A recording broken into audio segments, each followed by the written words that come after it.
Hey friends, welcome back to English Unleashed. Today, I'm going to talk about 12 practical techniques to improve English listening comprehension. You may feel that people speak too fast. You may feel that you hear the sounds, but you do not understand the meaning. You may feel that even when you know the words, you still cannot follow the sentence clearly. If you feel this way, do not worry. This is a very normal part of learning English. And the good news is that you can improve it with the right practice.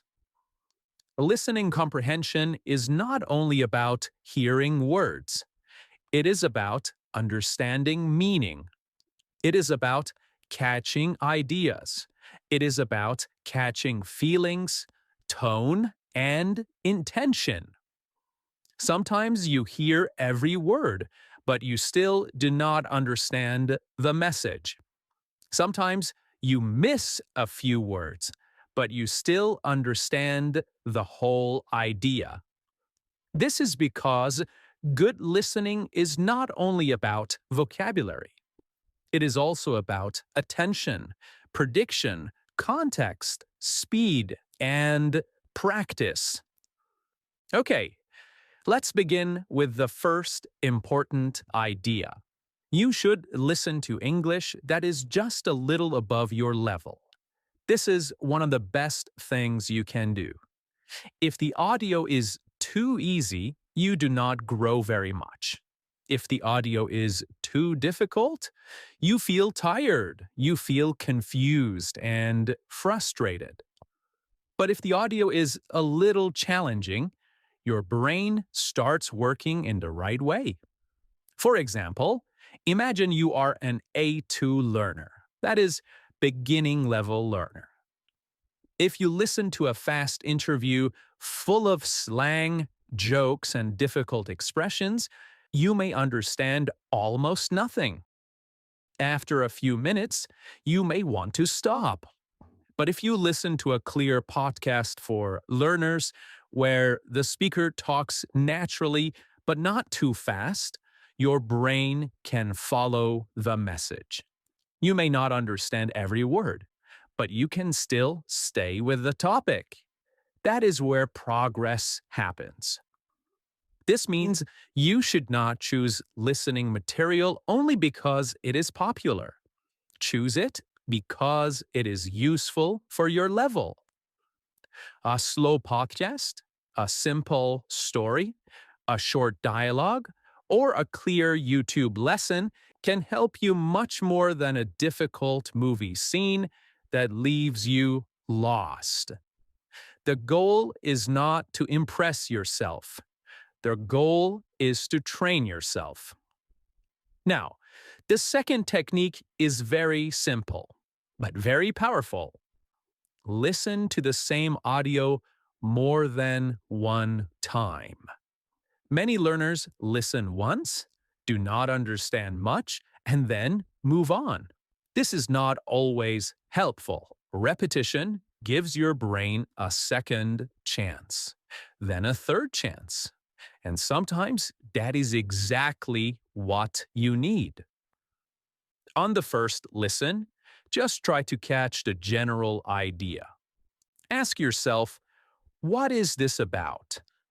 On the second listen, try to catch more details. Ask yourself, who is speaking? What are they talking about? What happened first? On the third listen, pay attention to a specific words, expressions, or pronunciation. Let me give you an example. Imagine you are listening to a short conversation at a coffee shop. The first time you understand only this: a man is ordering something. The second time, you understand that he wants a large coffee and a cheese sandwich. The third time, you notice the woman says, "For here or to go?" And the man says, "To go, please." You can see the difference. The audio did not change, but your understanding became deeper because you listened again.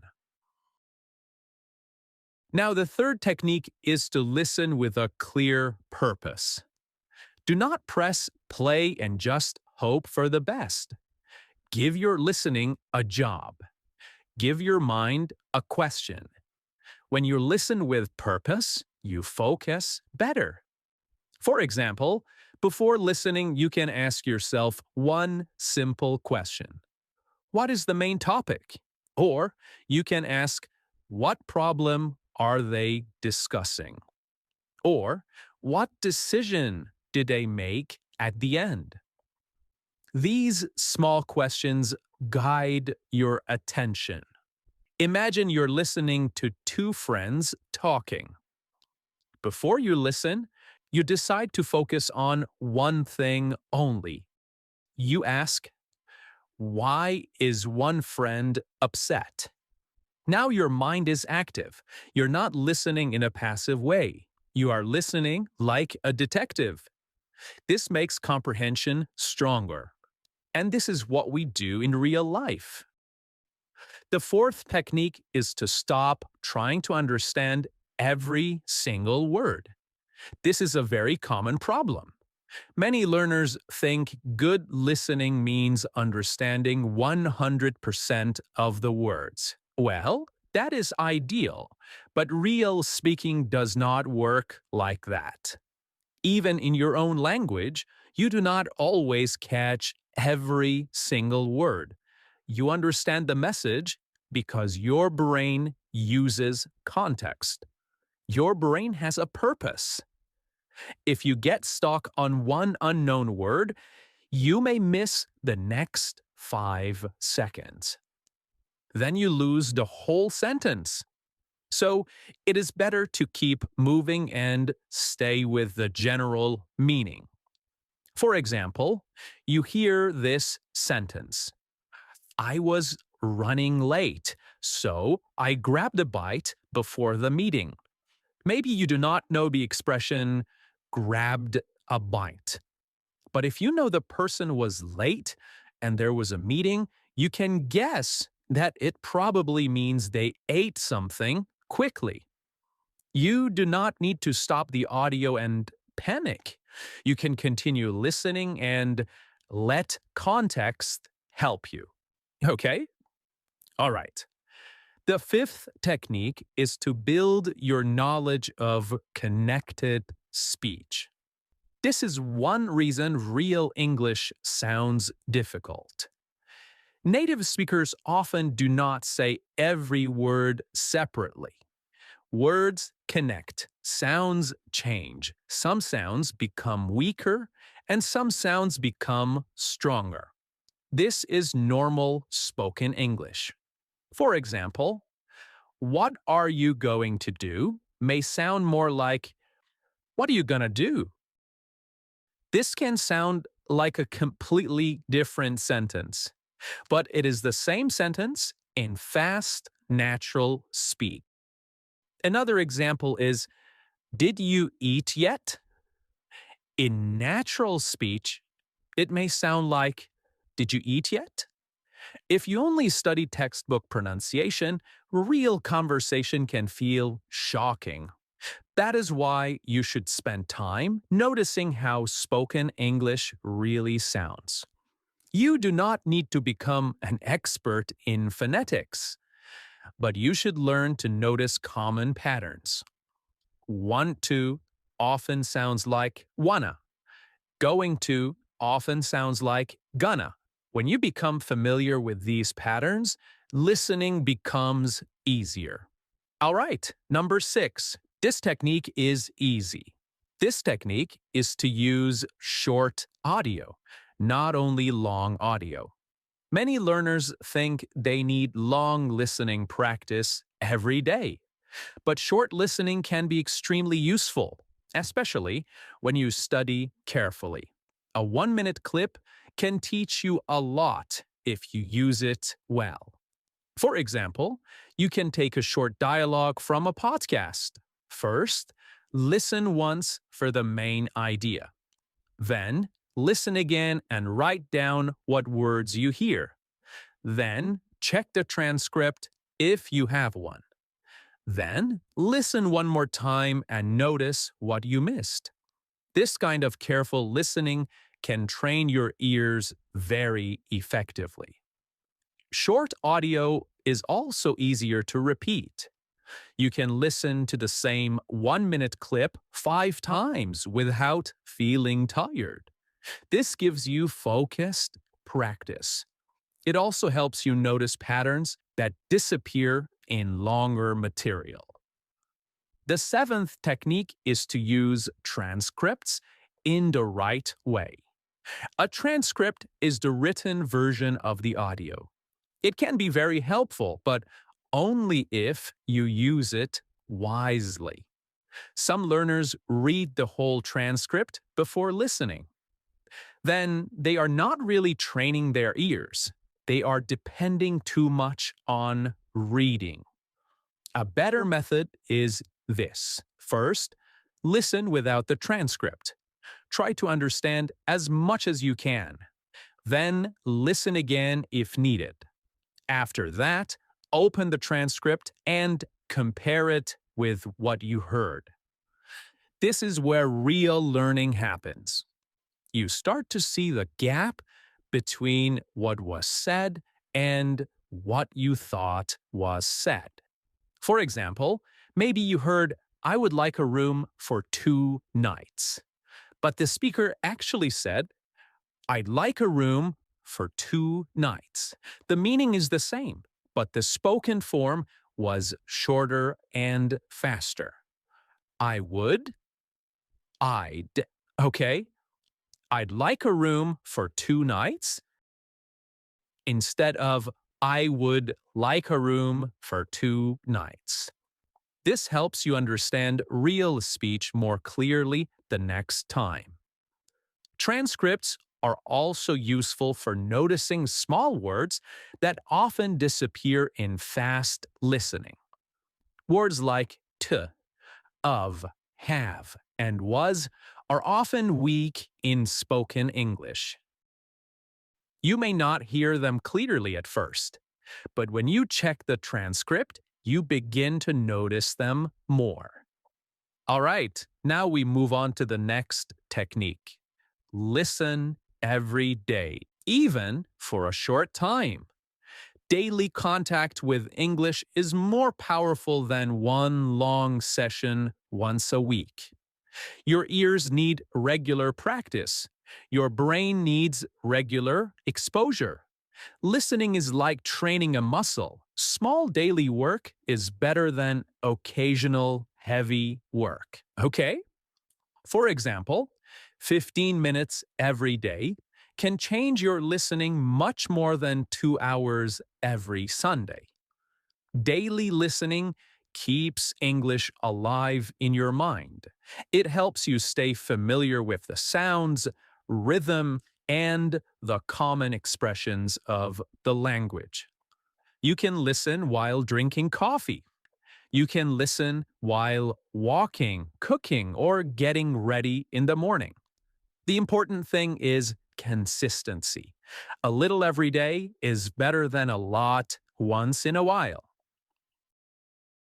Another useful technique is topic-based listening. This is technique number 9.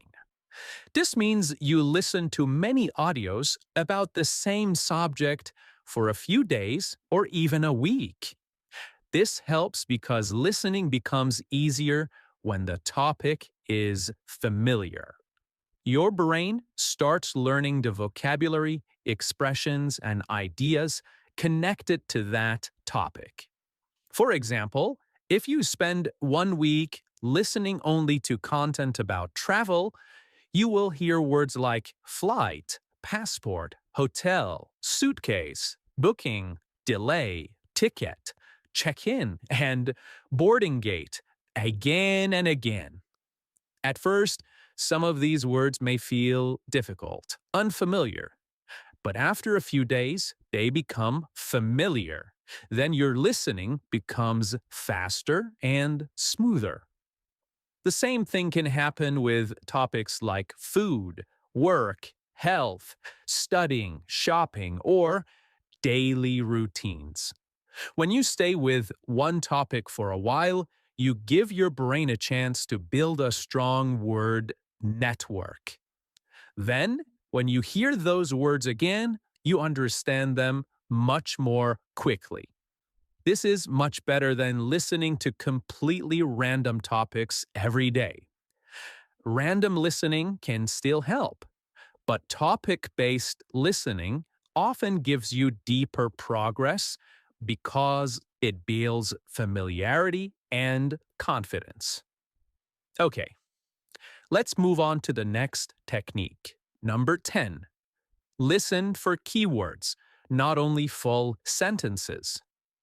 In real life, you may not catch every part of a sentence, but keywords can still give you the meaning. This is a very useful habit because spoken English moves quickly. Imagine someone says, "The train was delayed because of the weather. So, we decided to take a bus instead."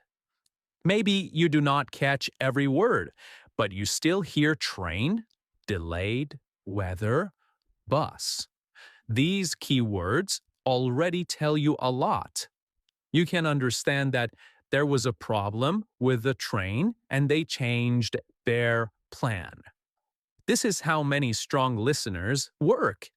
They do not always hear every small detail first. They catch the most important words and then they build the meaning from there. You can practice this in a simple way. Listen to a short audio and write down only the most important words you hear. After that, ask yourself what the speaker is probably saying. This trains your brain to focus on meaning, not only on single words. Now let's talk about concentration, because listening is not only a language problem. Sometimes it is also an attention problem. You may know enough English, but your mind is tired, distracted, or unfocused. Then comprehension becomes weak. So, one very useful technique is to create a better listening condition. This is technique number 11. When you do serious listening practice, do not always listen while checking your phone, opening new tabs, or thinking about 10 other things. Give the audio your full attention, even if only for 10 minutes. Sit down. Put your phone away. Close other screens. Listen carefully. This kind of focused listening is much stronger than half listening for 30 minutes while your attention is everywhere. Of course, casual listening is also useful. Listening while walking, while cooking, can help you get more contact with English. But you also need some focused listening timing. This is where deeper improvement often happens. Technique number 12. This is a very helpful technique. Predict what you are going to hear. Good listeners often guess before they hear. Listening, as they say, is a guessing game. This may sound strange, but it is very natural. Your brain likes to prepare for meaning. For example, if the topic is ordering food in a restaurant, you can already guess some possible words. You may hear menu, order, drink, waiter, bill, chicken, table, or dessert. Because your brain is ready, those words become easier to catch. If the topic is a job interview, you may expect words like experience, position, skills, company, salary, or questions. Again, your brain is not empty. It is prepared. It is ready. This makes listening smoother. You can practice prediction before every audio. Look at the title. Think about the topic. Ask yourself, what words might I hear? This small habit can make a big difference. Now let's talk about accent. Many learners get used to only one kind of English. Maybe they listen only to one teacher, one podcast host, or one kind of accent. This feels comfortable, but it can become a problem later. In real life, English comes in many voices, in many different accents. Some people speak British English, some speak American English, some speak Australian English. Some are not native speakers, but they still use English every day with their own accent. If you hear only one type, other voices may feel very difficult. So, it is a very good idea to slowly train yourself with different accents and speaking styles. You do not need to start with very difficult material.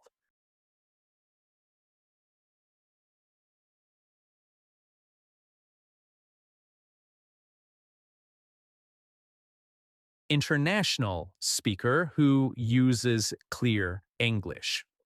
All right, so today we talked about 12 useful techniques. All of these techniques can help you become a stronger listener. But please remember this.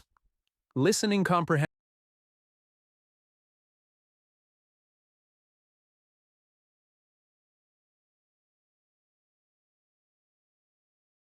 happening. Every time you listen carefully, every time you repeat, every time you notice a new sound or expression, your English is growing. Thank you so much for listening, my friends. This is English Unleashed, and I'm Tom. I will talk to you in the next episode.